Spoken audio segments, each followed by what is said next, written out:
চলছে ইট তৈরির নতুন মৌসুম, আর তাই ব্যস্ত সময় পার করছেন ইটভাটার শ্রমিকেরা। দেখেন কি দ্রুত গতিতে কাজ করছে, দেখে বোঝার উপায় নেই আসলে এরা মানুষ নাকি মেশিন। এখান থেকে মাটিগুলো নিয়ে শ্রমিকদের কাছে পৌঁছে দেওয়া হচ্ছে। প্রতি হাজার ইট তৈরির জন্য একজন শ্রমিককে দেওয়া হয় মাত্র ৩০০ টাকা। আর যারা এভাবে মাটি এনে পৌঁছে দিচ্ছে তাদেরকে দেওয়া হয় ১২০ টাকা।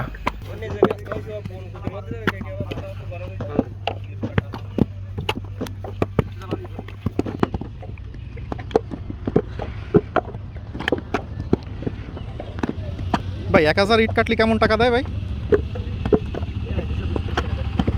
হাজারে কত? ১২০-৩০?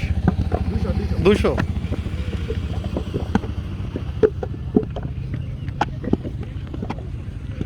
সারাদিনে এক একজন কেমন ইনকাম করতে পারেন ভাই? ১২০০-১৩০০। যাক আলহামদুলিল্লাহ।